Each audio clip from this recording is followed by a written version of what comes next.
আসসালামু আলাইকুম। কেমন আছেন সবাই? আশা করি সবাই ভালো আছেন, সুস্থ আছেন। তো চলে আসলাম নতুন আর একটা দিনে নতুন আর একটা ভিডিও নিয়ে।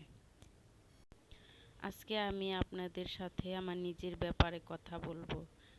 আপনারা তো অনেক দিন থেকে আমার ভিডিও দেখেন, তো ভাবলাম আপনাদের কাছে আমার নিজের কিছু শেয়ার করি। তো আমি এই চ্যানেলটা খুলেছিলাম অনেক আশা করে, অনেক ভালোবাসা দিয়ে। চ্যানেলটার নাম দিয়েছিলাম আমার সংসারের সাথে যোগ করে ছোট সংসার।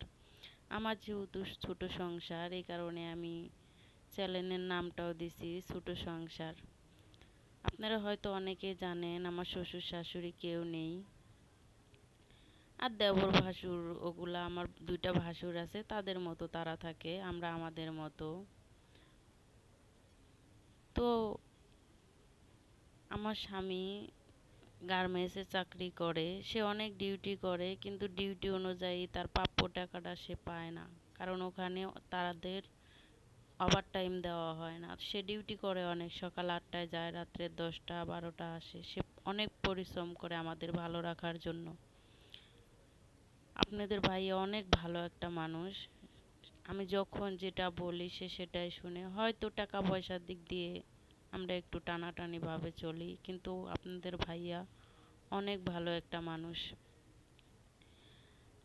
আমিও আপনাদের ভাইয়ের সাথে আগে চাকরি করতাম, কিন্তু এখন আর চাকরি করা হয় না, যেহেতু বাচ্চা আছে, আমার বাচ্চাটা দেখার লোক নাই। এই কারণে আপনাদের ভাইয়ের সংসারটা চালাইতে অনেক কষ্ট হয়ে যায়। মাসের শেষে যে দেখা যায় অসুস্থ হলেও ওষুধ কেনার মতো টাকা আমাদের কাছে থাকে না। তো ভাবলাম আমি একটা ফেসবুকে ইউটিউবে পেজ খুলি, ভিডিও ছাড়ি, যদি কোনো কিছু হয়। তো আপনাদের ভাইয়াকে বলার পরে সে আমাকে কিন্তু পেজটা খুলে দিছে।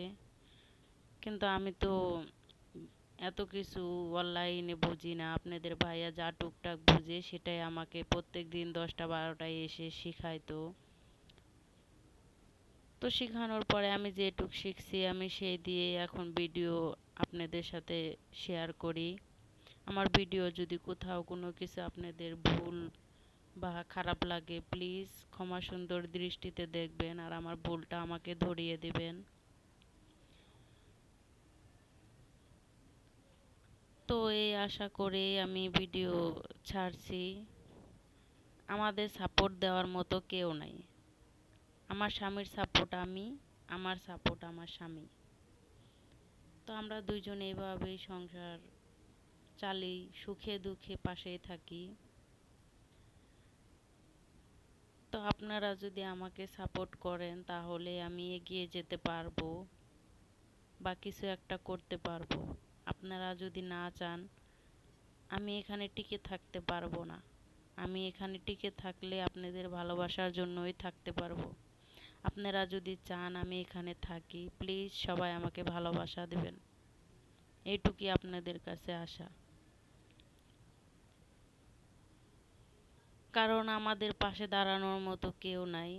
আমার স্বামীর বাবা মা নেই। আমার বাবা মা আছে, কিন্তু আমরা অত অর্থশালী লোক না, মধ্যবিত্ত ফ্যামিলি। এই কারণে আমার বাবা মাও আমাদের কোনো সাহায্য করতে পারবে না। তো চাইলে আপনারাই আমাদের সাহায্য করতে পারেন। প্লিজ সবাই আমাকে সাপোর্ট করবেন। এইটুকুই আপনাদের কাছে আমার চাওয়া। অনেকে বলবেন আপনারা তো ঘরে অনেক জিনিসপাতি করছেন, আপনারা ফ্ল্যাটে থাকেন। হ্যাঁ, ফ্ল্যাটে থাকি। আমরা যেদিকে থাকি এদিকে গার্মেন্টস অনেক বেশি।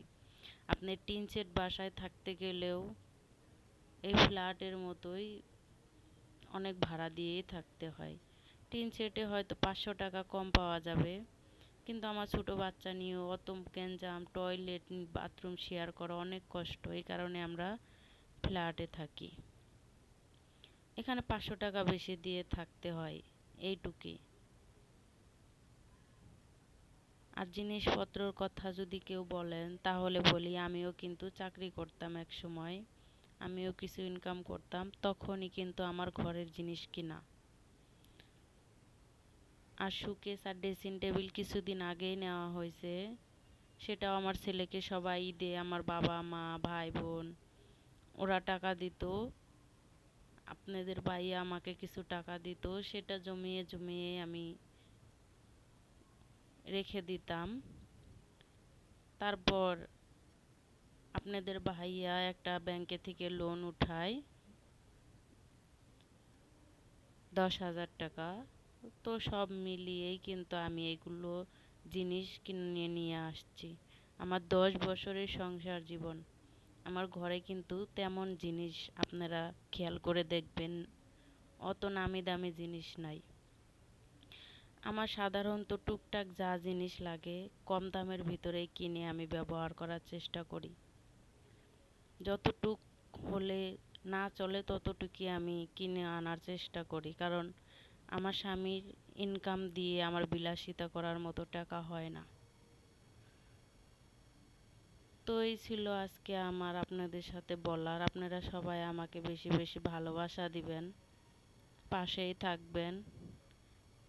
সবাই ভালো থাকবেন, সুস্থ থাকবেন। আল্লাহ হাফেজ।